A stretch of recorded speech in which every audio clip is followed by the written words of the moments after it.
बिस्मिल्लाहिर्रहमानिर्रहीम। प्यारे दोस्तों, अस्सलाम वालेकुम। नॉवल कालिज कलियां और भंवरे का बकिया हिस्सा शुरू करते हैं। दोस्तों, जैसा कि आप जानते हैं, पाकिस्तान में मोबाइल फ़ोन सर्विस लाहौर के उस दौर में मौजूद नहीं थी। कायरीन की सहूलत के लिए अब इस तहरीर को यूट्यूब की शक्ल में पेश किया जाता है। हंजला इंतज़ार में था कि अभी दूध में मिलाया जाने वाला जमाल घोटा ज़रूर काम दिखाएगा। उसने जमाल घोटा के बीज के टुकड़े दूध में मिला दिए थे। चूंकि दूध में बादाम और पिस्ता के छोटे छोटे टुकड़े भी थे, इसलिए सब इंस्पेक्टर को महसूस ना हो सका। हंजला अब सोच रहा था कि उसका असर तकरीबन 15-20 मिनट बाद शुरू हो जाना चाहिए। इन्हीं सोचों में तेजी से वक्त गुजरने लगा। फिर उसने घड़ी पर वक्त देखा तो 30 मिनट गुजर चुके थे। उसको तशवीश हुई कि ये शायद कम मिकदार में डाली गई थी, इसीलिए असर नहीं हो रहा, या फिर इसकी क्वालिटी कम तर थी।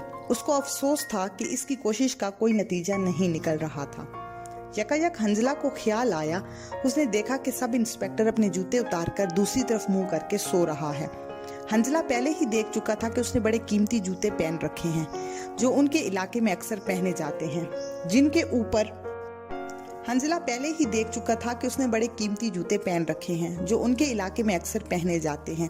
जिनके ऊपर जर्द रंग की कढ़ाई होती है। उसने हालात का जायजा लिया और उसका एक जूता उठाकर खिड़की से बाहर सिरका दिया। सब इंस्पेक्टर बदस्तूर हल्के हल्के खराटे लेता हुआ ख्वाबों में गुम था। हंजला ने अपना सर सीट की पुश्त से लगाया और दानस्ता आंखें बंद करके सोने की कोशिश करने लगा।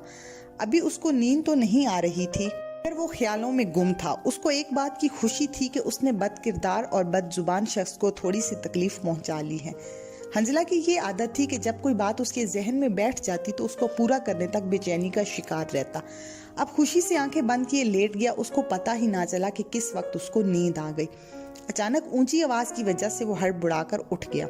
उसने देखा कि उसके करीब बैठा हुआ सब इंस्पेक्टर आगे जाकर ड्राइवर से जोर जोर से बातें कर रहा था। वो कह रहा था, मैं तुम्हें कह रहा हूँ गाड़ी जल्दी रोको, मेरे पेट में गड़बड़ है। कंडक्टर भी उनके करीब आकर कहने लगा, खान साहब, कंपनी की तरफ से सख्त ऑर्डर है कि जंगल और वीराने में किसी सवारी के कहने पर गाड़ी को हरगिज ना रोका जाए। थोड़ी देर बाद तकरार हुई और गाड़ी रोक दी गई। वो जल्दी से नीचे उतरा और थोड़ी देर बाद वापस आ गया। बस दोबारा चल पड़ी। सब इंस्पेक्टर अगली और पिछली सीटों के नीचे झांक झांक कर अपना जूता ढूंढने की कोशिश कर रहा था। हंजला भी उसकी मदद करने लगा।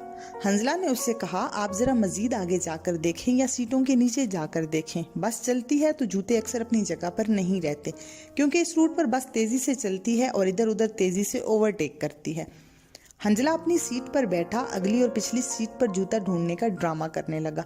अचानक हंजला ने सब इंस्पेक्टर को आवाज दी और जूता निकालकर उसको दिखाते हुए कहा, खान साहब, मिल गया है, इधर आइए। सब इंस्पेक्टर तेजी से उसकी तरफ आया और कहा, कहाँ से मिला? यहाँ तो मैं काफी देर से ढूंढ रहा था। ये आपके बैग के नीचे पड़ा हुआ था, हंजला ने जवाब दिया। इस वक्त सब इंस्पेक्टर इसके करीब आ गया और जूता हाथ में लेते हुए मायूसी के अंदाज में कहने लगा, ये तो मैंने थोड़ी देर पहले खुद रखा था कि ये भी इधर उधर ना हो जाए। हंजला खुश था, मगर चेहरे पर इसका इजहार बिल्कुल नहीं कर रहा था। सब इंस्पेक्टर भी अपनी सीट पर बैठ गया। हंजला ने सब इंस्पेक्टर की तरफ देखा और आंखें बंद करके निचला होंठ दांतों में दबाए हुए था। उसके चेहरे पर कर्ब के आसार नुमायां थे। सब इंस्पेक्टर ने फिर कंडक्टर को आवाज दी और गाड़ी रोकने को कहा। कंडक्टर के चेहरे पर नागवारी का तासुर आया। उसने बादल नखास्ता गाड़ी रोकने की आवाज लगाई। गाड़ी रुकी तो सब इंस्पेक्टर तेजी से उतर गया। ड्राइवर अपनी सीट पर बुड़बुड़ाते हुए कह रहा था, अगर नीचे उतरने वाला थानेदार ना होता वो बार बार गाड़ी ना रोकता। अब जहां गाड़ी रुकी थी वहां एक पेट्रोल पंप और छोटे से 2 होटल भी थे। ड्राइवर ने आवाज लगाई कि कोई सवारी नीचे ना उतरे, गाड़ी जल्द चल पड़ेगी। हंजला का सफर सिर्फ 2 घंटे का रह गया था। थोड़ी देर बाद सब इंस्पेक्टर वापस आ गया। उसके चेहरे पर शर्मिंदगी नुमायां थी और उससे बदबू आ रही थी। वो कंडक्टर को कह रहा था कि वो यहीं उतरता है। वो अपनी सीट के करीब आया, गैलरी में खड़े खड़े बैग और एक जूता उठाया और फिर गाड़ी के गेट की जानिब चल पड़ा। उसकी तरफ से उठने वाली बदबू इर्द गिर्द बैठे मुसाफिरों ने महसूस कर ली थी। कुछ ने नाक पर कपड़ा रख लिया था और कुछ एक दूसरे को कोहनियां मारकर हंस रहे थे। सब इंस्पेक्टर गाड़ी से नीचे उतर गया। गाड़ी फिर चल पड़ी। कंडक्टर ने ऊंची आवाज में कहका लगाया और गेट पर खड़े खड़े ड्राइवर को मुखातिब किया, उस्ताद जी, लगता है थानेदार ने मुफ्त की दावत में अपने आप पर बहुत जुल्म कर लिया है। एक मुसाफिर जो करीब ही बैठा था बोला, सियानों की बात सच होती है कि अन्न पराया हो तो हो, तन तो अपना होता है, लिहाजा खाने में ख्याल रखना चाहिए। हंजला अब सीट पर खुलकर बैठ गया। वो अपनी कामयाबी पर खुश था। पहले सही तरीके से सोया ना था। थोड़ी देर के बाद उसको नींद आ गई और उसकी आंख जब खुली तो उसका शहर आ चुका था। जब वो घर का दरवाजा खटखटा रहा था तो उस वक्त सुबह की अज़ानें हो चुकी थी। उसकी वालदा ने दरवाज़ा खोला। उसने अंदर दाखिल होकर वालदा साहिबा के घुटनों को हाथ लगाया और अपनी वालदा की पेशानी को चूमा। उसकी वालदा ने प्यार के बाद शिकायत की, बेटा इस दफ़ा आने में देर कर दी, क्या वजह थी? तुम्हें वालिद साहब का ख़त मिल गया था जो उन्होंने 2 दिन पहले लिखा था? आप लोगों का ख़त मुझे नहीं मिला, लेकिन अम्मी जान मैंने आप लोगों को 3 ख़त लिखे हैं, हंजला ने जवाब दिया। उसकी वालदा ने कहा, वो तो हमको मिल गए थे। कायरीन, मैं आपको यहाँ पर एक बात बताती चलूँ कि ये नावल 1990 के वाक़यात पर मबनी है, जब राब्ते का ज़रिया ख़त किताबत थी और मोबाइल अभी पाकिस्तान में नहीं आया था या आम नहीं हुआ था। हंजला के घर के बाकी अफराद सो रहे थे। उस पर नींद का गलबा था। उसने नमाज अदा की, अपने कमरे में जाकर सो गया। वो तकरीबन 9 बजे जागा तो उसकी छोटी बहन मिलने आ गई, जिसका नाम मरियम था। मरियम उसे 4 साल छोटी थी और फर्स्ट ईयर की तालबा थी। हंजला को उसने सलाम किया। जवाब में हंजला ने उसके सर पर हाथ रखा। उसका छोटा भाई शुमाइल कॉलेज गया हुआ था। उसकी छोटी बहन उसके लिए नाश्ता लेकर आई। उसने पूछा, क्या तुमने आज छुट्टी की है? मरियम ने जवाब दिया, हमारी 2 प्रोफेसर आज छुट्टी पर हैं, तो मैंने सोचा कि आज छुट्टी कर लूं और घर की चीज़ों की ज़रा सेटिंग कर लूं, क्योंकि शुमाइल भाई के कमरे का सामान बिखरा हुआ है। अगर हफ्ता में एक बार उनके कमरे को नए सिरे से सेट ना किया जाए तो गुस्सा करते हैं।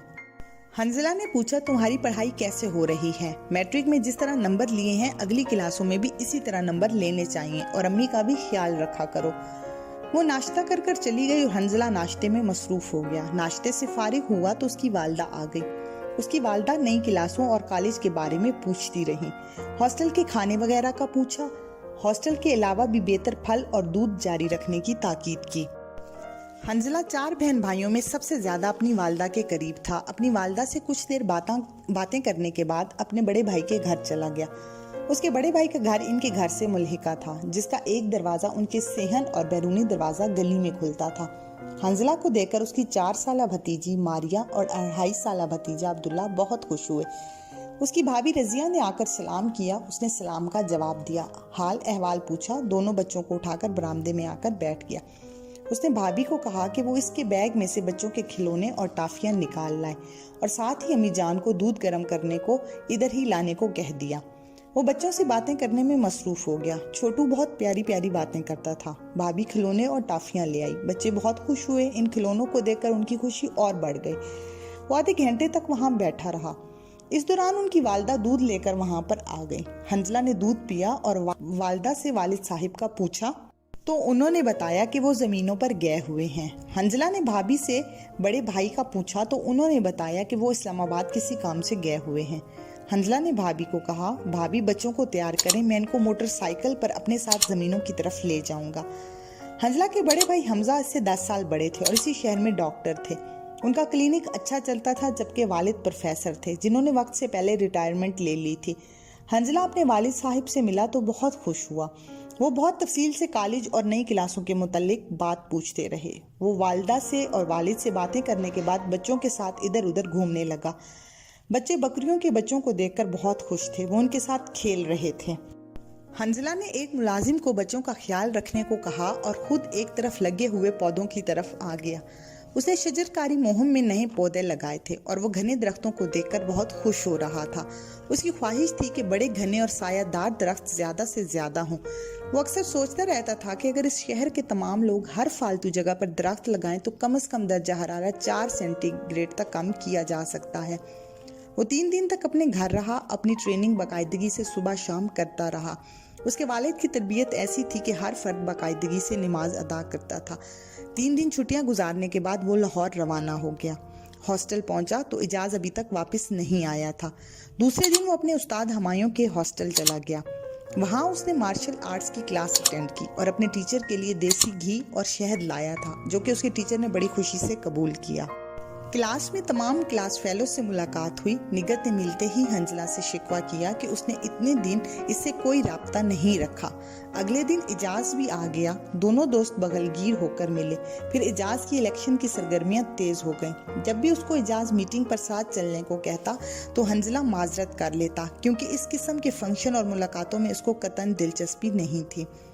बहरहाल सिलसिला चलता रहा। निगत से अक्सर कॉलेज कैंटीन की मुलाकात होती। दोनों गपशप लगाते, चाय पीते। हॉस्टल में अक्सर कोई ना कोई बात या उनकी कोई ना कोई कॉल आ जाती। निगत अब इसके बगैर नहीं रह सकती थी। जिन दिनों हंजला घर गया, निगत अक्सर उदास रहती। वो भी निगत के प्यार भरे अंदाज और बातों से मुतासिर था।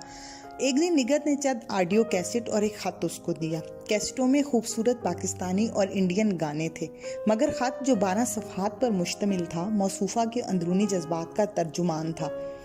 इसमें निगत ने हंजला को ख्वाबों के शहजादे का नाम किया और उसे खुलकर इजहार मोहब्बत किया। और उसने लिखा, हंजला, जब मैंने आपको पहली बार देखा था। प्यारे यूट्यूबर्स, प्लीज़ आप हमारे चैनल को सब्सक्राइब करें, लाइक करें और शेयर करें और घंटी के निशान को दबा दें, ताकि हमारी हर आने वाली वीडियो आप तक पहुंच सके और हमारी हौसला अफजाई हो सके। जी तो दोस्तों, आज के नावल की किस्त यहीं तक थी। बाकी नावल आप अगली किस्त में पढ़ और सुन सकते हैं। उम्मीद है आपको बेचैनी से अगली किस्त का इंतज़ार होगा। इजाज़त दीजिए। अल्लाह हाफिज़।